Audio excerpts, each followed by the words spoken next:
The rain had started before dawn, steady, not violent, just the kind that seeps into your bones when you're already exhausted. Maya Ellis tightened the frayed straps of her worn tote and turned onto 32nd Street, her feet aching from 12 hours. Of scrubbing marble floors in a bank lobby that would never remember her name, she kept her head down. Umbrella forgotten at the office again. The city swirled around her, engines hissing on wet pavement. Tired faces behind bus windows, impatient horns echoing between buildings. Her uniform clung to her skin, damp and stretched, the white collar yellowed from time and sweat. Just get home, she muttered. Her voice barely rose above the wind. Get to Yolon. Warm shower. Sleep. A low roar crept up behind her. Maya instinctively stepped toward the curb to avoid blocking the lane. In the seconds that followed, everything blurred. A black luxury SUV surged through a swollen gutter. The puddle erupted. A wall of cold, muddy street water exploded against. Her body, her coat absorbed nothing. Filth splattered across her face, in her mouth, soaking her uniform, dripping from her eyelashes. She gasped, frozen, eyes wide. Breath caught. The SUV didn't slow. Through the tinted window, she saw the silhouette of a man relaxed posture. One hand on the wheel, the other lifting a phone, her jaw clenched. Her entire body stung not from the splash but from the shame. She stood in the middle of the sidewalk, soaked to the skin as strangers brushed past her without looking. No one stopped. No one asked. She blinked hard, clearing a drop from her vision. Her lips moved, just enough to let the words escape. Today, her voice cracked. The phrase wasn't a protest, it was a plea. A wish for the world to be kinder for once. A child in a red hoodie glanced at her, then away. The world swallowed her silence. Her hands trembled as she reached into her tote, pulling out an old cloth to dab her cheeks. Her sleeves, useless. The stain had already sunk in. She didn't cry, because crying would mean letting it break her.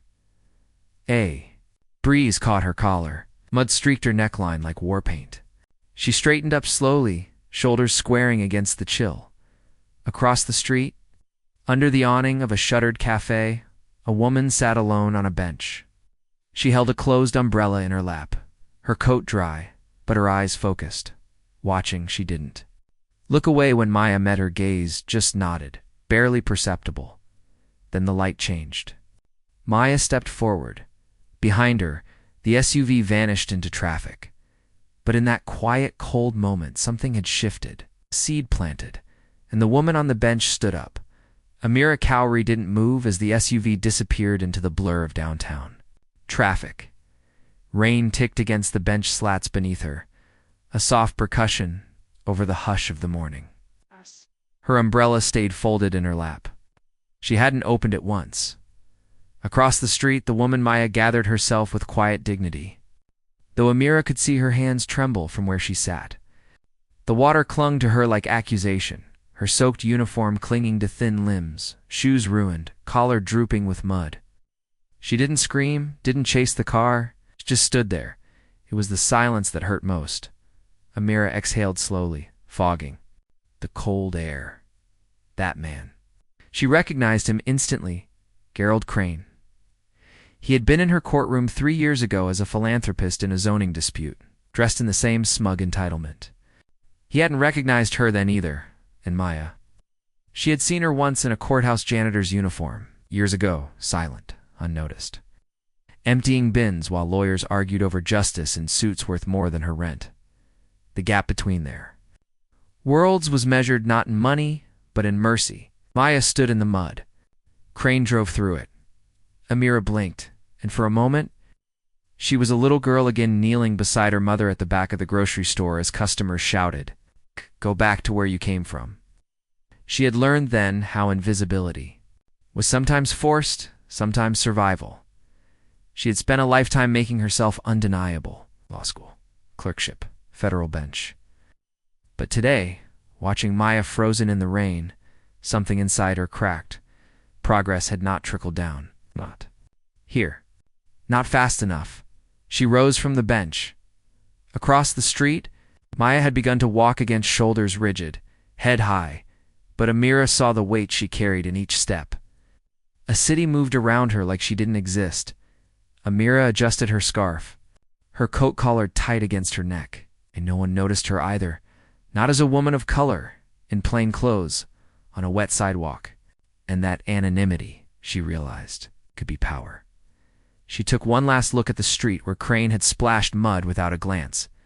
Then she whispered it soft. "Sure, like a promise. I saw you." And with quiet purpose, Amira turned and walked, away toward something she could no longer ignore. The door to Maya's apartment stuck in the frame like always. She shoved her shoulder against it and stepped inside, dripping. Warmth met her a wave of cinnamon-scented air from the potpourri bowl she kept by the radiator. The apartment was small, 2 rooms carved from an aging building in the Fillmore district. But every inch held something of her. Framed pictures of Jalen's spelling bee wins, prayer cards from her mother's funeral, a chipped coffee mug with "Black women built this" in fading gold script. She kicked off her soaked shoes and peeled off the coat, fingers stiff with cold. The mud had hardened in patches across her arms and skirt. Her reflection in the hallway mirror startled, her blotched, worn eyes rimmed red. She turned away in the bathroom. She scrubbed her forearms first, then her neck, then her hands again. The water scalded, but it couldn't touch the place the shame had sunk into. She grabbed the uniform blouse and ran it under the faucet. The brown stain only spread. The soap foamed gray. Still she kept scrubbing. The key turned in the front. "Door, Mama," came Jalen's voice, sharp with alarm. "You okay, Maya? Stilled?" She turned the faucet off. Her voice stayed steady, like always. "Yeah, baby. Just slipped in the rain. I'm good." She stepped out into the hall, wrapping a towel around her damp hair. Yalan stood there, backpack still on, eyes wide with concern. "You sure?" he asked, stepping closer. "Your clothes just got caught by a big puddle," she said, forcing a small smile. "No big deal." He didn't believe her. She could see it in the set of his jaw. But he didn't push. "Okay," he muttered, heading to the fridge. "You want tea or something? I'll make it. You start your homework." Later that evening, with Yalan curled on the couch watching reruns, Maya sat at the small kitchen table beneath the humming light bulb, darning the ripped hem of her uniform. She pushed the needle through slowly, again and again, as if the rhythm could stitch her back together too. On the TV in the background, a local news anchor smiled behind a desk. And in tonight's spotlight, real estate magnate Gerald Crane unveils his latest high-rise plan aimed at transforming the West Corridor into a luxury destination. Maya didn't look up. She didn't need to. She just kept sewing. The thread slipped once, her finger pricked. A tiny bead of blood rose, bright against her dark skin. She wiped it away without flinching. Outside, rain tapped again at the window pane, softer now.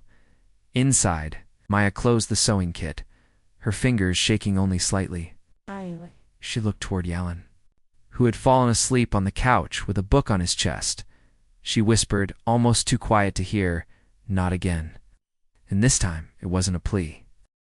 The cigar smoke curled in slow ribbons beneath the vaulted ceiling of the Jefferson Room, a private parlor buried deep within one of San Francisco's oldest social clubs. Mahogany-paneled walls gleamed under antique sconces, and oil portraits of stern white men in frock coats glared down from every angle. Gerald Crane stood at the center of the room like it belonged to him because it always had.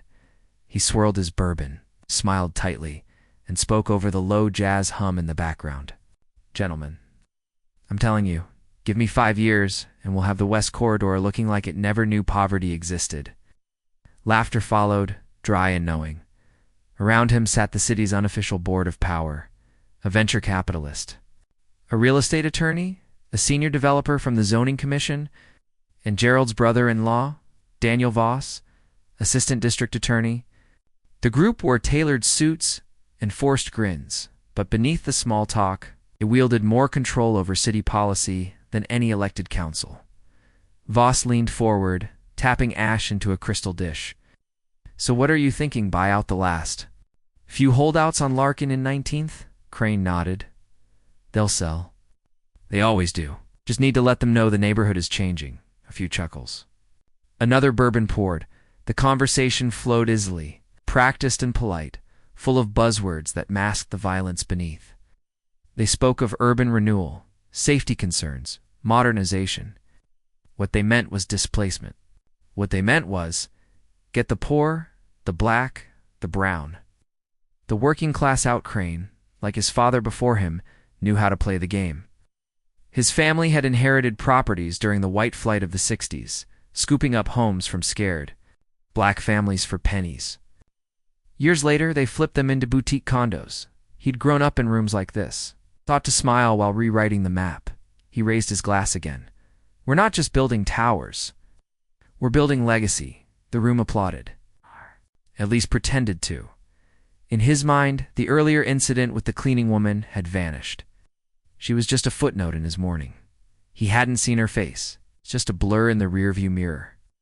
The mud was collateral, but across the room, Voss hesitated. Something in his eyes flickered before he masked it with a smirk. Just make sure you don't step on the wrong toes, Gary. One of these activists sees a puddle, and suddenly it's a hate crime. Laughter roared again, louder this time, sharper. Crane smirked. And let them try.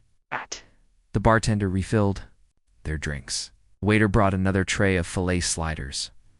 Behind them, a painting loomed, an unnamed plantation owner staring coldly at a black servant holding his riding crop. None of the men looked at it. The room swelled with pride and old money. And outside, the rain had stopped, but inside Gerald Crane's empire, something had already begun to rot. He just didn't know it yet. Amira. Cowrie's morning robe brushed against the edge of her kitchen counter as she stood motionless, coffee going cold in her hand. The sun had not yet risen, but the laptop screen before her glowed bright with Maya Ellis's employment records. No warnings, no infractions, no missed days. 13 years. 13 years of quiet, loyal service, mopping floors, emptying trash, and disappearing before anyone noticed her name on the schedule. Amira's thumb hovered over the screen, tracing Maya's employee ID like it meant something more than a number. She had seen this before.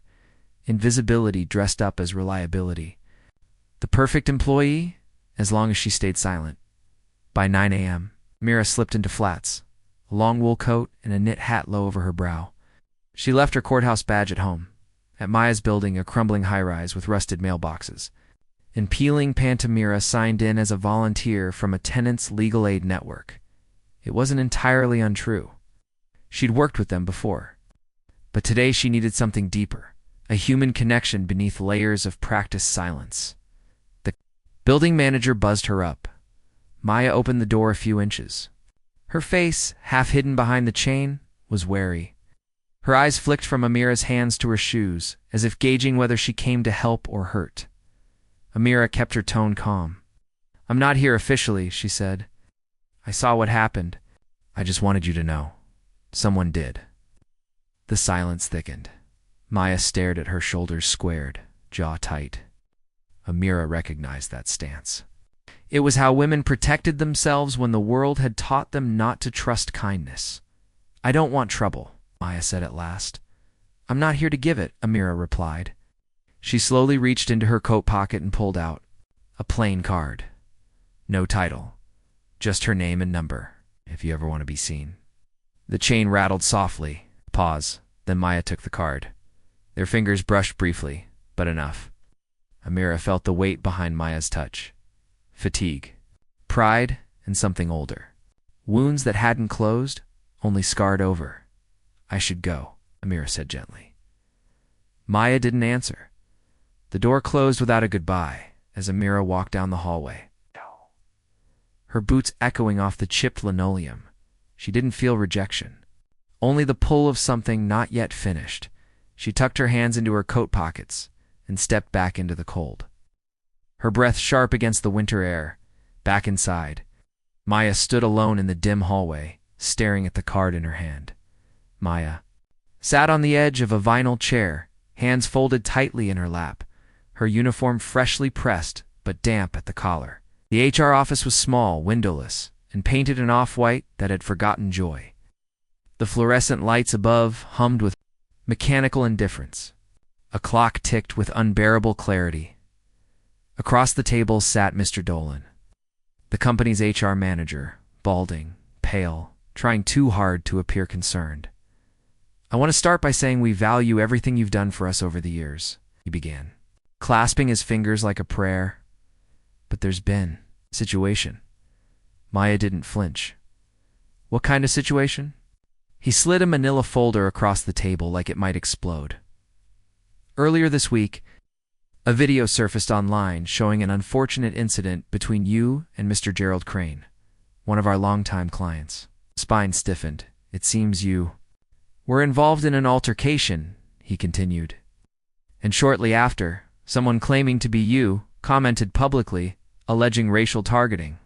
Crane's legal team has reached out. They're claiming defamation and workplace retaliation." "I didn't post anything," Maya said, her voice low but firm. "Well, be that as it may, your name is being attached. It's creating disruption. And frankly, potential liability." She leaned forward. "So I get splashed with mud by a millionaire who doesn't even look back, and I get suspended?" "We're placing you on temporary leave while this is investigated," Dolan replied, "with the possibility of termination."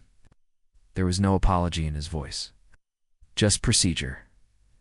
Maya stared at the pale walls. She could smell lemon disinfectant and fresh toner. No one from her years of service was in this room. Just a man who didn't know the name of her son or the floor she mopped every night. She stood slowly, shoulders trembling. "This isn't justice," she said, her voice cracking. Dolan blinked. "I understand you're upset." She said, "You don't." Then she walked out. At home, the apartment felt smaller. Dimmer Yolan sat on the couch, hunched over his phone. The glow reflected in his eyes, confused and angry. "Mama, is this you?" he asked, turning the screen toward her. It was the video, shot from across the street. It showed her soaked in filth, frozen, humiliated. A slow zoom, then comments below. "How do they still treat people like this? Tag Crane, make him see it. She looks like my mom." Maya took the phone in her hands. Her fingers trembled. The weight of shame, years deep, pressed against her chest. "I didn't ask for this," she whispered. "You didn't have to," Yolan said. "It found you anyway." Her eyes welled. For the first time in weeks, the tears came. "I'm so tired," she whispered. "So tired of being quiet." Yolan placed a hand over hers. "Then don't be," the card Amira had. Given her peeked from the counter, still untouched. Amira stared at the blinking cursor on her laptop screen. Her name was already typed at the bottom of the letter. A name that carried weight: Judge Amira Cowrie, U.S. District Court, Northern District of California. She had rewritten the first line a dozen times. Each version danced around the truth. But she was done dancing. She began again. "I witnessed an act of dehumanization on a rain-soaked street. A woman drenched in mud, stripped of dignity not by nature, but by a man with power and a wheel. In his hands, she described everything. The splash, the silence, the look in Maya's eyes that had haunted her for days. She didn't name Crane outright, but she didn't need to. Her words hit with surgical precision. We are taught to believe justice is blind, but too often, she's simply looking the other way." Amira hit send by noon, her open letterhead. Been published by a local media blog. Within an hour, it spread like brushfire. Hashtag Justice for Maya began trending by nightfall. The internet reacted in waves. Disbelief, rage, recognition. Women across the country shared their own stories. Being ignored, humiliated, stepped on by power they had no tools to fight. Amira declined interviews at first, but when the national networks came calling, she agreed to just one. On the evening broadcast, she sat across from the anchor, poised in a black blazer, her voice unwavering. "I couldn't stay silent," she said, "because silence is what allows this to happen again and again." The anchor leaned in. "You're a sitting federal judge. Aren't you worried about the consequences?" Amira met the camera head-on. "Justice doesn't wear a suit," she said. "Sometimes it wears a soaked uniform." At home, Maya watched the interview with Yolan beside her. Her hands trembled. "I didn't ask for this," She whispered again. But you're not alone in it anymore, Yellen said. Phone calls came. Reporters, activists, even former coworkers. Some with praise. Some with fear. And behind it all, growing tension, Crane's name began popping up in older articles, allegations of evictions, underpaid labor, silence money. Journalists started digging. Maya wasn't ready for all of it. But as she stared at Amira's face on screen, bold, certain, unflinching, she felt something shift deep inside her. It wasn't comfort, it was fire.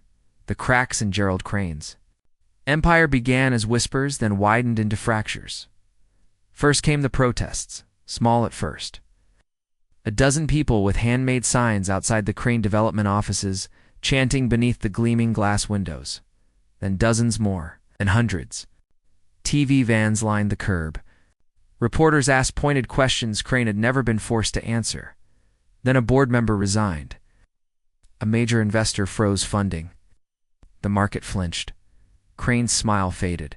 He responded the way men like him always do. He filed a lawsuit, defamation, damages, character assassination, against a woman who owned 2 work uniforms and no property. The notice arrived on a Tuesday. Folded and stuffed into a yellow envelope, Maya opened it with trembling hands. She read the first page 3 times, the words blurring at the edges. Her name, bold at the top. Next to Crane's, like they belonged on the same plane. She dropped the paper. Yellen picked it up. They're trying to scare you, said, jaw tight. Well, it's working, Maya whispered. I didn't ask for any of this. I didn't go public. I didn't make speeches. I just stood there. He looked at her, then at the envelope, and that's what made it powerful. That night, she barely slept. Outside their apartment, she heard footsteps, voices. Some were supporters' neighbors who brought baked goods or quietly slid notes under the door. We see you. We're with you. Others weren't so kind. A letter arrived with no return address. Inside, a single typed line. Keep your head down or lose it. She hid it from Yellen, or tried to, by Friday. She sat on the edge of her bed, face buried in her hands. I'm thinking of dropping it, she whispered, letting it go. What if it gets worse? Yolan knelt in front of her. Mom, he said softly, you've carried so much for so long, just to survive. You've cleaned their buildings, scrubbed their marble, let them ignore you, but not anymore. You didn't want this fight, I know, but you're in it. She looked up, her eyes glassy. They're powerful. So are you, he said. This isn't just about you anymore. Outside the window, chants echoed faintly. No more silence. No more shame. Maya rose slowly. Her body ached. Her chest still held fear. But something inside her had shifted. She walked to the table and reached for the card Amira had given her. She turned it over in her hand, then picked up the phone. I'd like to speak to Judge Cowrie, she said to the voice on the line. Please tell her. I'm ready. The courtroom felt colder than it should have. Marble columns stretched high into the ceiling like judgment cast in stone. The fluorescent lights were too bright, the floor too polished, like the room had been scrubbed clean of anything human. Maya sat at the plaintiff's table, hands folded tightly in her lap, knuckles white. She wore her best blouse, ironed 3 times that morning. It still didn't make her feel prepared to cross the aisle. Gerald Crane sat beside his lawyers, dressed in a tailored navy suit. He didn't look at her. Amira gave her a small nod from the gallery. The clerk called Maya's name. She stood. Her feet felt heavy as she walked to the stand, the weight of years pressing down on each step. When she took the oath, her voice barely rose above a whisper. But when she looked out across the courtroom at the jurors, at the spectators, at the young woman in the back row holding a hand-painted sign that simply read, "We believe her," Maya took a breath that filled her chest in a way she hadn't allowed in weeks. The attorney prompted her, "Ms. Ellis, can you tell us what happened that day?" She stared ahead, eyes locked on no one and everyone. It started with water. Her voice was soft, but it carried. Not the kind that gives life. The kind that's dirty. Street water. Mud. and a man who didn't stop. She paused, swallowing hard.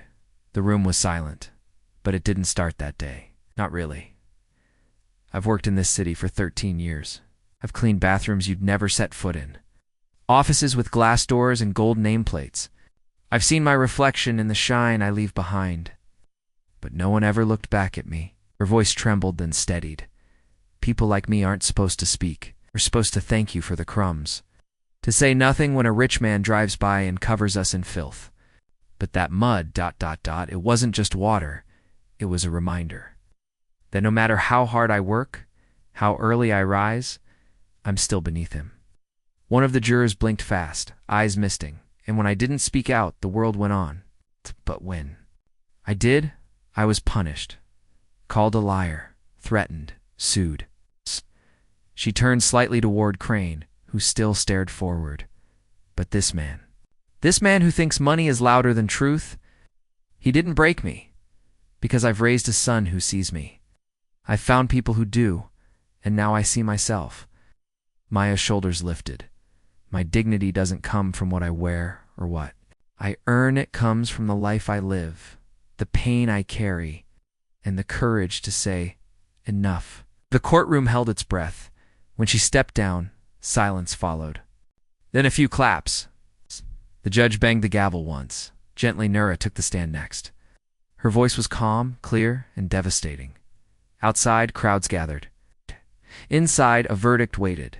But for the first time, Maya wasn't afraid of what came next. The verdict came in just after noon. A hush fell over the courtroom as the foreperson stood, hands steady, voice firm. We find in favor of the plaintiff, Ms. Maya Ellis. No one clapped. Not at first. It was a quiet kind of justice, heavy, with meaning. Crane's lawyers leaned in, whispered, already calculating damage control. Gerald sat motionless, lips pressed tight, face unreadable. He didn't look at Maya, not once. She didn't look at him either. It wasn't about him anymore. Outside, the courthouse, the rain had returned, light, rhythmic, more like a cleansing than a storm. Cameras flashed, microphones pushed forward. Maya gave no speeches. She simply nodded once and walked past the crowd, her arm linked with Jalen's.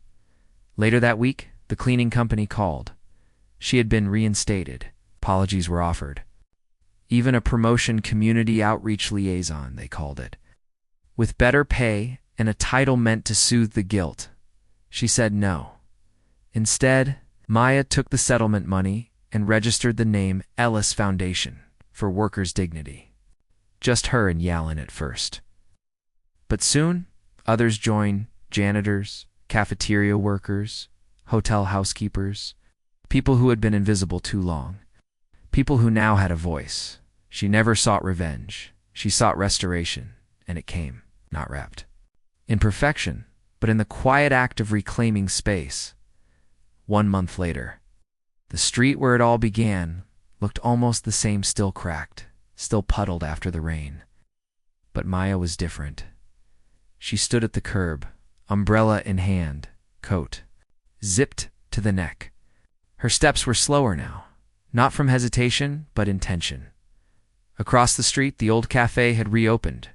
A mural had been painted along the brick wall, an image of working hands, intertwined. Beneath it, "We see you." A car approached fast, black SUV, tires hissing. For a second, instinct told her to brace, but this time it slowed. The driver, a young woman with a tear-streaked face, looked at her, then rolled down the window. "Are you Maya Ellis?" Maya nodded slowly. The woman smiled. "I read your story, thank you." Maya opened her umbrella. Rain tapped gently overhead. "You're welcome," she said. As she crossed the street, drivers waited. Not out of pity. Out of respect. Jalen stood waiting under the mural, a clipboard in one hand and a thermos in the other. "Took your time," he teased. "Needed to feel the rain a little," Maya replied. He handed her the thermos. "You earned it." She took a sip, closed her eyes, and breathed deep. The street, the sky, the city, they hadn't changed. But she had, and that was more than enough.